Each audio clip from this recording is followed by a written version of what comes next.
নমস্কার, আমি Mir. B news Bangla নেটওয়ার্কের সমস্ত দর্শকদের আমার তরফ থেকে অনেক অনেক প্রীতি আর শুভেচ্ছা। খুব ভালো থাকবেন।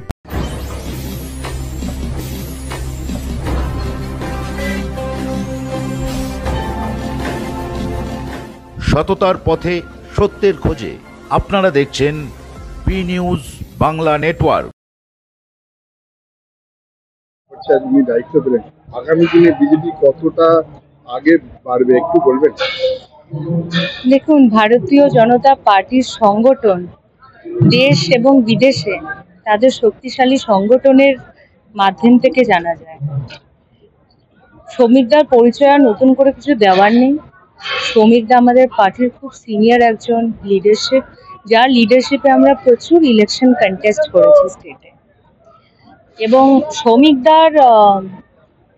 সৌমিকদা আপনাদের সাথে যথেষ্ট ক্লোজ, কারণ উনি বিগত 3 ডিকেড ধরে চিফ স্পোকসপারসন হিসেবে আমাদের বাংলার মানুষ এবং দেশের মানুষের কাছে পরিচিত।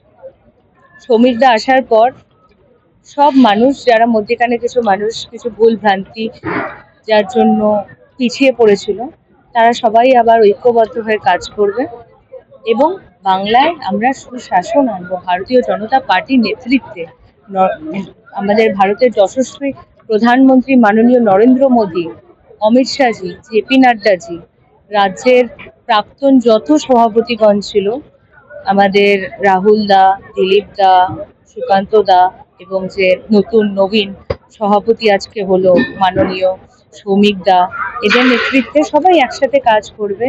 নতুন পুরাতন বলে যে বিভাজনের রাজনীতি করছিল তৃণমূল কংগ্রেস, তাদের তো প্রোপাগ্যান্ডার প্রয়োজন পার্টিকে এবং পার্টির কার্যকর্তাদের মনোবল দুর্বল করার জন্য। সেই প্রোপাগ্যান্ডাটা আজকে ভেঙে গেল। আজকে এদের এবার নতুন প্রোপাগ্যান্ডা খুঁজতে হবে।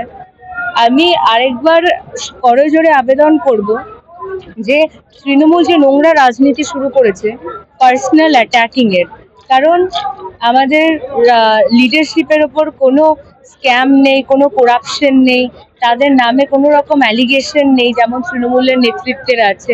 ওপর থেকে নিচ অব্দি তারা করাপশনে একদম জড়িয়ে আছে, একদম what to say, they are fully corrupted from tip to bottom।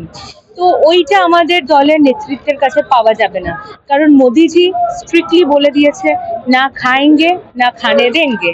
আর যদি কেউ খায়, যারা বিগত দিনে আমরা দেখেছি আগে যারা খেয়েছে, তারা পার্টিতে আর নেই। তারা হয়তো অন্য কোনো পার্টি থেকে এসেছিল এবং মনে হচ্ছে সেইভাবেই ভারতীয় জনতা পার্টিতে থাকবে তোলাবাজি করে, সেইভাবে তারা আর নেই, তাদেরকে দূর করে দেওয়া হয়েছে পার্টি থেকে।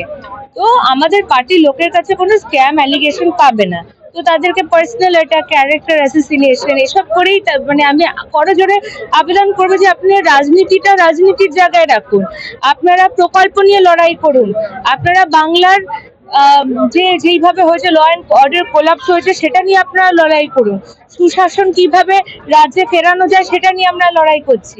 আর আজকে আপনারা আপনাদের নোংরা রাজনীতিতে একদম লিপ্ত হয়ে আছেন। আমি এত বড় নেতা, এই পার্টিকে ধরতে গেলে দিলীপদাই অনেকটা এগিয়ে নিয়েছিল, ওনাকে দেখা যাচ্ছে না বড় বড় প্রোগ্রামে। দিলীপ দার সাথে আমি যেটা শুনতে পেরেছি কোনো বিশ্বস্ত সূত্র থেকে, যে আমাদের আজকে সভাপতি হয়েছে, তার দিলীপ দার সাথে কথা হয়েছে এবং সে দিলীপ দার সাথে যথেষ্ট রকম দিলীপ দার যে জ্ঞান, দিলীপ দার যে ডিরেকশন দেখানো, সেই সমস্ত কিছু থেকে উনি দিলীপ দার সাথে in a very good terms with Dilip দার। আরো অনেক, রাহুল দা, আরো যতজন সভাপতি ছিল সবার সাথে ওনার কথা হয়েছে।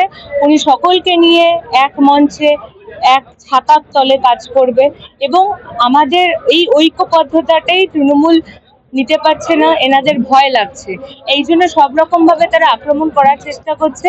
কিন্তু বলে না যে রাখে হরি মারে কে, তো এইটাই হচ্ছে। আজকে বাংলার মানুষের এই করুণ অবস্থা দেখে, আমাদের বাংলা তো মা দুর্গার ল্যান্ড, আপনি জানেন, এই মা দুর্গা আজকে একদম শক্তিশালী হয়ে উঠেছে বাংলার মায়েদের বোনেদের চোখে জল দেখে। লয়ার্স, টিচার্স, ডক্টর, ইঞ্জিনিয়ার্স, আমাদের রাজ্যে কেউ সুরক্ষিত না। লয়ারের নির্যাতন হচ্ছে ল কলেজের ভেতরে, ডাক্তারের নির্যাতন হচ্ছে হসপিটাল মেডিকেল কলেজের ভেতরে টিচারদের নির্যাতন হচ্ছে, স্কুলের ভেতরে আরো এরকম প্রচুর ঘটনা আছে যেটা আপনার আমার অব্দি পৌঁছয় না।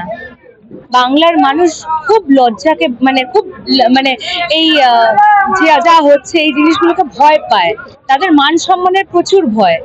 তো তারা চায় না যে মান সম্মানটা রাস্তায় মানে পর্দার আড়ালে থেকেই তারা সবসময় প্রোটেকশন দেওয়ার চেষ্টা করে, লড়াই করে যায়। যখন পর্দার বাইরে বেরোতে হয় তখন সেটা আলটিমেট পজিশন, দেওয়ালে পিঠ থেকে যাওয়ার পর তারা পর্দার আড়ালে বেরিয়ে লড়াইটা করে। তো ভারতীয় জনতা পার্টি সবসময় মহিলাদেরকে সুরক্ষা দিয়েছে। প্রত্যেকটা স্টেটে আমরা বিহার ইউপির মতো পিছিয়ে পড়া স্টেটকেও দেখেছি কিরকম ভাবে এগিয়ে গেছে, কিরকম ভাবে সেখানেও সুশাসনের রাজ হয়েছে। আমরা বাংলারও এই অন্ধকার মুক্ত করব, বাংলাতেও পদ্ম ফুটবে এবং বাংলা সোনার বাংলা হবে। বাংলা 2026-এ নতুন সূর্যের উদয় হবে, যেই সূর্য মানুষকে শিক্ষা, স্বাস্থ্য সবকিছু প্রোভাইড করবে। এডুকেশন যেটা basic fundamental necessity, food, clothing, shelter, সেটা তো থাকবেই। বিসাইড দ্যাট মানুষ যাতে আমাদের স্টেটে যাতে ইন্ডাস্ট্রিয়ালিস্টরা আসে, কারণ টাটা উৎখাত হয়ে যাওয়ার পর 2009-তে আমরা দেখেছি যে আর কোনো ইন্ডাস্ট্রিয়ালিস্ট, আর কোনো মানে শিল্পপতি বাংলার ওপর সেই বিশ্বাসটা করতে পারছে না।